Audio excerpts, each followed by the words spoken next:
Welcome to the Self-Awareness and Self-Compassion Podcast, formerly known as the Full Spectrum Feeling Podcast.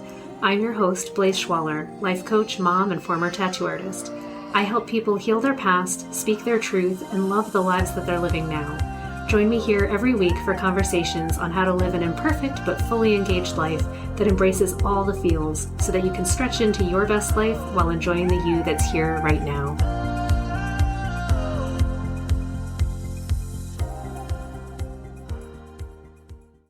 All right, my friends, this week I want to talk about overstimulation, what it looks like, what it feels like, how we can cope with it, and the seasonality, I think, of this experience that cycles in our lives.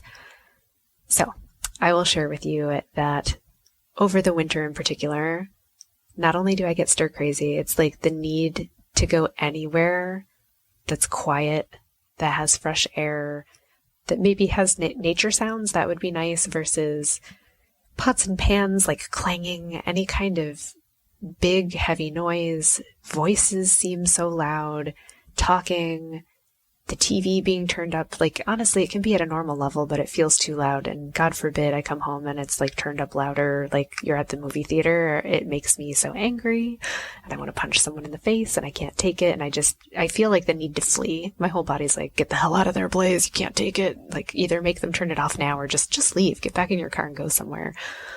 Like, it's almost better to go to a coffee shop where the noise is loud, but it's not as intrusive for some reason as it is in my home. And I'm wondering if it's because, like, I feel like my home should be my sanctuary and it stops being sanctuary-like when I'm overstimulated.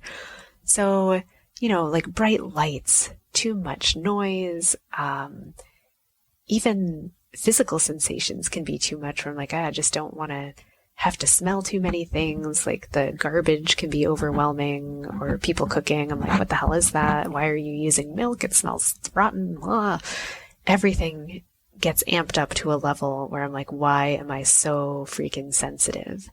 Why am I so sensitive? Why do I want to cry over nothing? Like, nothing's happening. Nothing is happening, but all of this stuff happening around me is too much for me. What is going on? And amazingly, because our phones spy on us now, like all of my ads starting to show me this thing for like earplugs that just start to take down the noise attenuation so that you don't hear as loudly all of the noises happening in your house.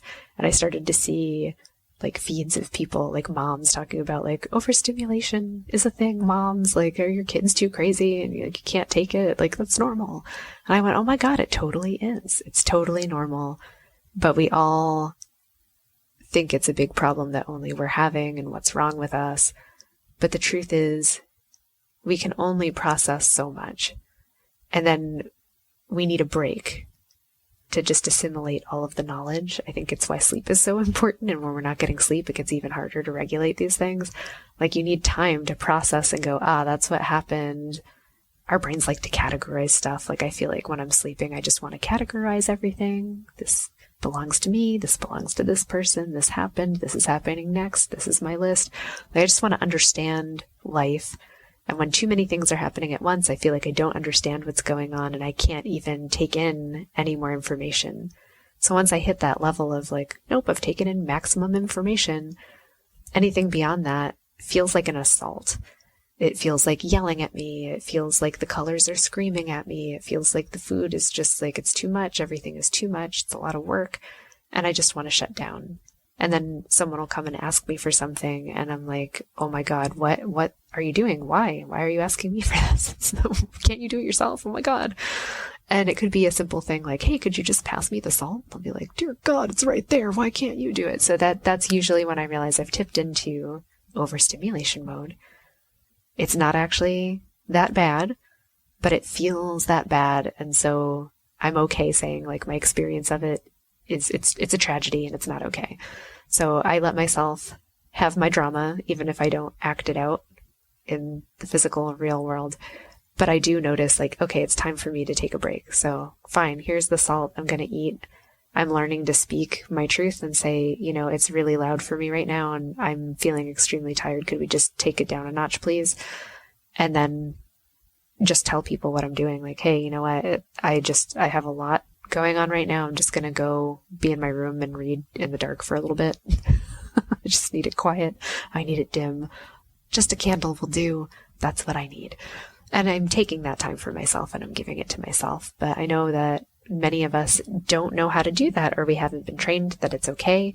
We aren't practiced in asking for time or space for ourselves, or we feel like it's just impossible, particularly as they pointed out in all of my ads, like when you have young children, particularly babies, and just everything is at a premium. Sleep is hard to find. Everything is noisy and smelly. There's always something to do. There's very little time to care and nurture for yourself. So I think the overstimulation sensation is our bodies communicating to us that we also need attention. So it's like the check engine light coming on, going like, oh my God, it's not okay. And we do owe it to ourselves, I think, to look into that and find out what can we do to repair that situation. So overstimulation can look like snapping at the people that you love.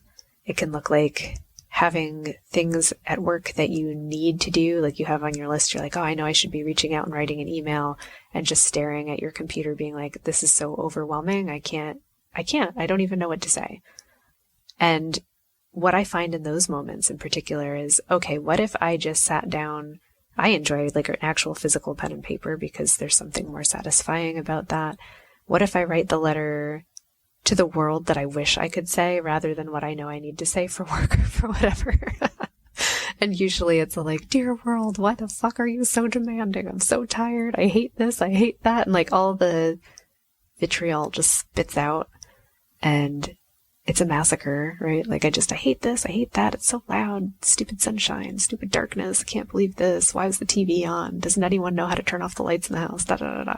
And it lets me go, oh, okay, I've accumulated a lot of things. And I go, oh yeah, because I've stepped in and I've taken care of a lot of stuff. That's what I start to notice when I'm writing my list of hatred and why I'm so stressed out, is that I've done a lot of things that I've gotten no acknowledgement for.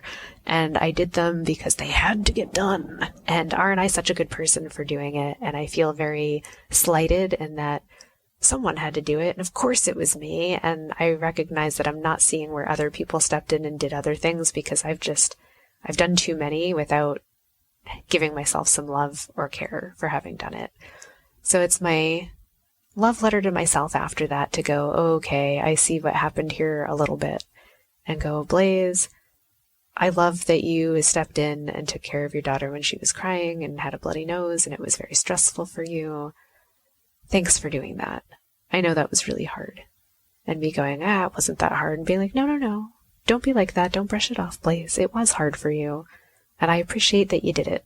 Like, oh, okay. And I feel like I'm starting to settle down a little. I was like, and I appreciate that you got up early even though you didn't want to, and every day you get your kid ready for school, and every day you have the same argument about what clothes to wear, and there's the same like, help me get dressed, and the kicking and the whatever that happens, and you do it.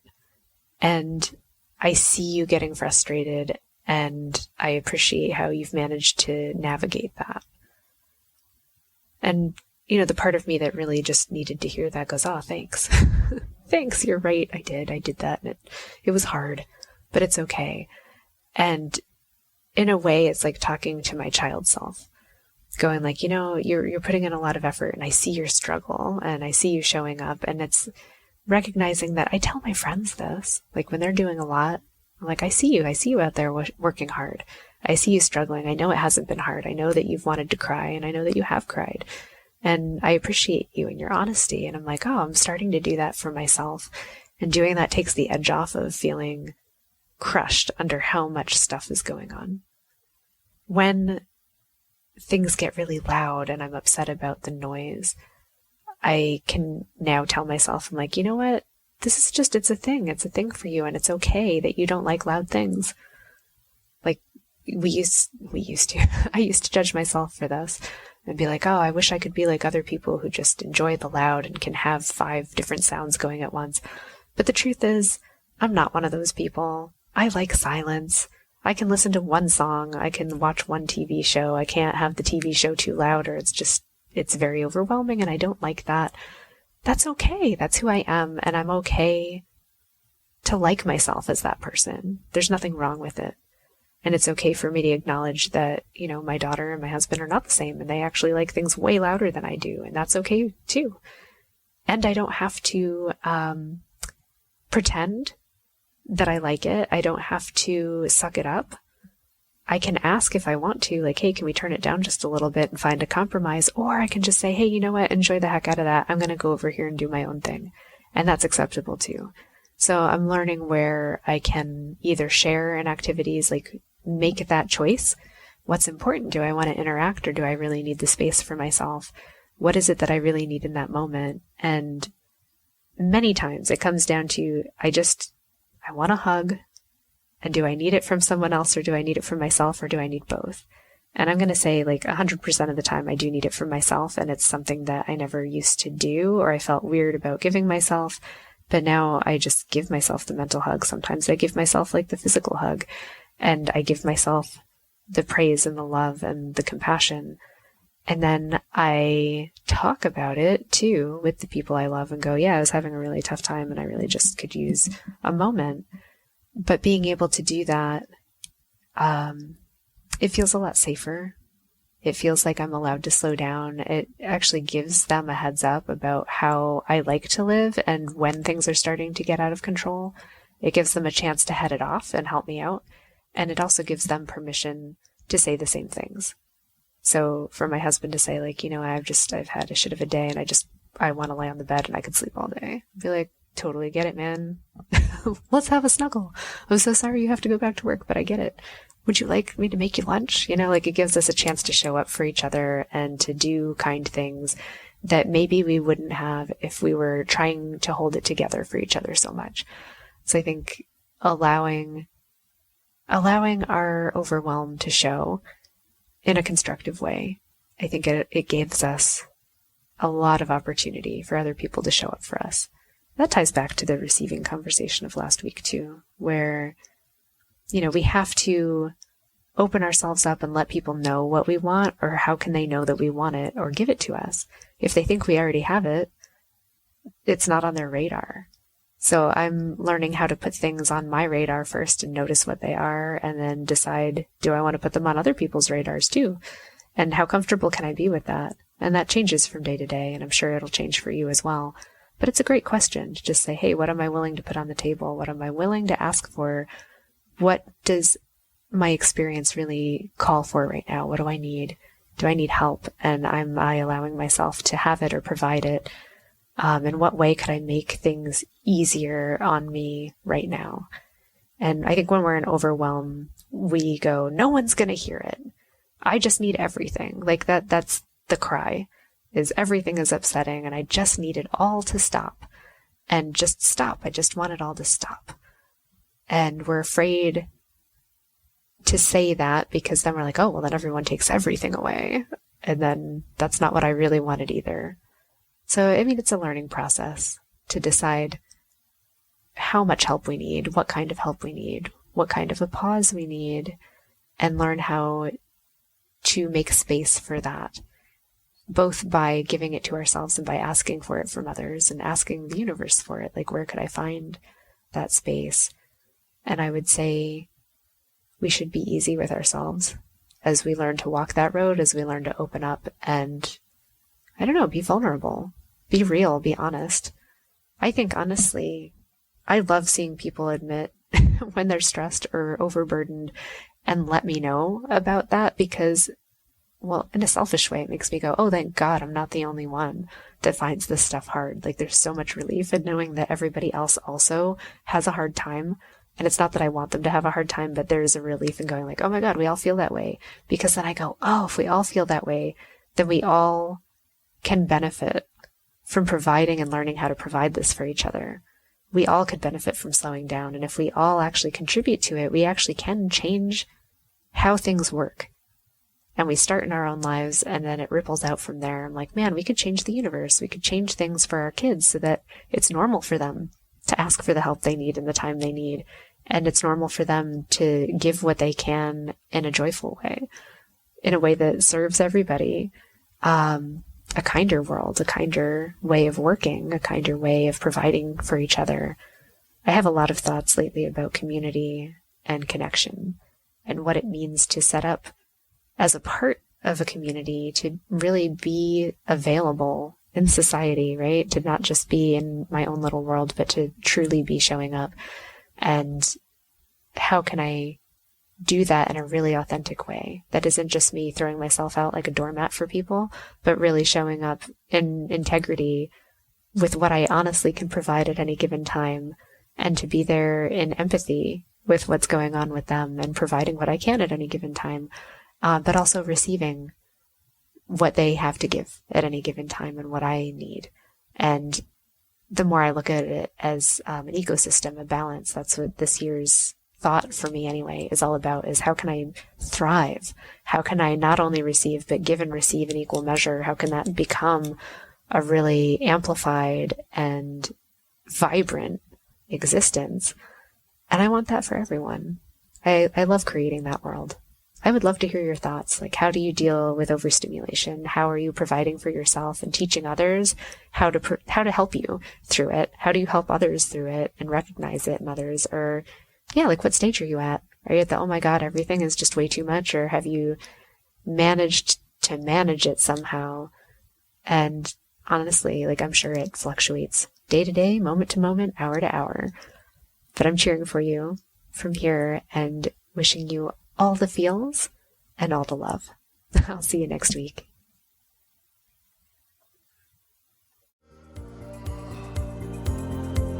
Thanks so much for joining me. If you enjoyed this podcast, please subscribe and share it with someone you love, and leave us a review. You can learn more and get some self-compassion tips and tricks by visiting coachwithblaze.com, where you can sign up to get my free booklet on overcoming anxiety, overwhelm, exhaustion, and burnout. I'm sending you so much appreciation and love, and I'll see you next time.